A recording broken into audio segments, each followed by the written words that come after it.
Welcome to the Sales Influence Podcast, where we talk about finding the why in how people buy. I'm your host, Victor Antonio. Thank you for joining me. Thank you for lending me those ears. Now, today I want to talk about how do you avoid sticker shock? How do you avoid sticker shocking your client or customer? See, I have a coaching client, and one of the problems that we're having is that clients were saying no at the end of the sales presentation. Let me pull back a little bit, draw the picture out for you. This is a doctor's office. And typically in the doctor's office, they'd give clients pricing, or clients do research and find their own pricing. Here's a specific example. Client comes in, is looking to have a tooth replaced. Now, the person has done some research because during the first phase of the consultation, again, the person coming in to do the consultation asked the potential client or patient, how much research have you done? The patient says, well, I've looked up, replacement of a tooth. It's about $1,800. Now, person says $1,800. That means they have an anchor in their head. That's $1,800. Now, the process goes forward. In other words, after the consultation, then they go to the examination. So they look at the person's mouth. The official dentist, the doctor comes in, looks at the patient's mouth, makes certain determinations, right, and then writes a report. The last phase in this process is where the assistant comes back and basically tells the patient, here's the recommendation. The problem is the recommendation is like $3,000. Whoa, says the patient. Wait a minute. I had in my mind this was only going to be $1,800. Now, what happens is that the patient left without buying anything, without using the dental services. Now, let's take a step back and analyze what happened. During the first phase of the consultation, let's call this, say, 3 phases. There's consulting, doctor does the exam, and the third phase is the recommendation by the consultant. So in the first phase, when the patient first came in, the consultant asked, how much research have you done? The patient says, I've done some research and I know the replacement's going to cost me about $1,800. Now, the consultant did not correct the patient in terms of how much it was going to cost. In reality, the replacement tooth has 2 parts. There's the actual implant, and then there's the actual crown that goes on top of it. Think of the implant as the screw that goes into your gum line, and then the crown is the actual tooth, the replicated tooth that sits above the gum line, which is what people see. Now, when the patient did the research, they only looked at the replacement, which is the actual screw that goes into the gum line. They didn't know that the second part was the crown, and that's an additional cost.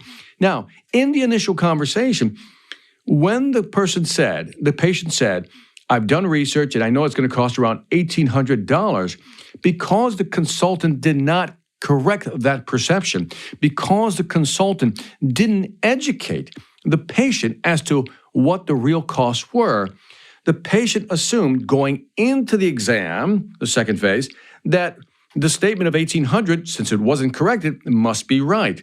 So then, after the exam, the consultant comes back to give the recommendation and then drops a $3,000 bombshell.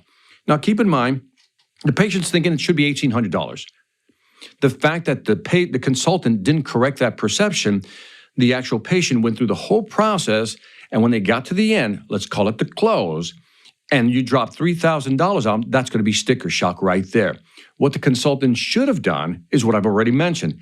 At the beginning, first phase, when the patient first arrived, they're having dialogue, the discovery phase, and the patient says, yes, I've done research, I know it's $1,800. At that point, the consultant should have said something like, now, when you say $1,800, is that include the implant and the crown, or just the implant? And maybe the patient would have said, I didn't know what the difference was. Well, that's a moment to educate the actual patient and readjust their anchor price point of $1,800, but the consultant didn't do that. Now, there could be different reasons for why the person didn't do that. Maybe didn't want to correct the patient too early, or maybe thought if they went through the exam, they would be able to create enough value that when they gave them the $3,000 price point, the patient would say, okay, but it doesn't happen that way. So what's the lesson here? The big lesson here, when we talk about finding the why in how people buy, we have to understand that part of that equation is understanding when a patient or prospect or a client comes to you, sometimes they've done some research. In many cases, they have. They understand what the price range is going to be.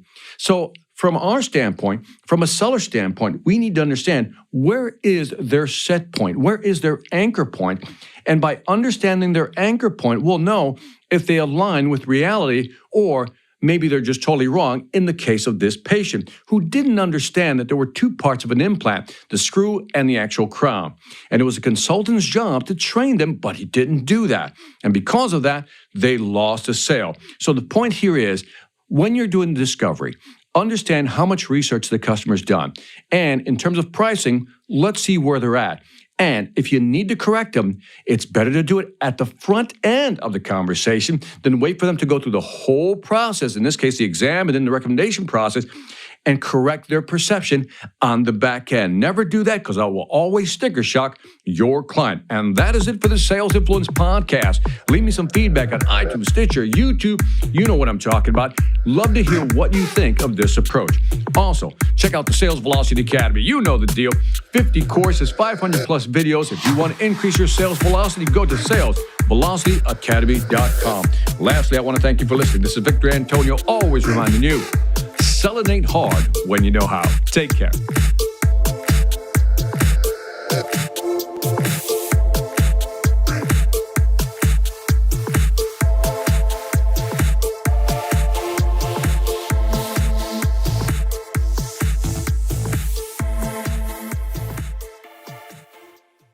Hi, I'm Victor Antonio. I'm an author, sales trainer, and keynote speaker. I'm often asked, what makes a great speaker? Is it someone who delivers real content that the audience can use? Is it someone who engages the audience so they're part of the learning experience? Or is it someone who can motivate an audience to push them beyond their comfort zone and discover new abilities? The answer is yes. But the most important thing to remember is that I'm not there to look good. I'm there to make my client look good. Simply put, it's never about me, and it's always about them.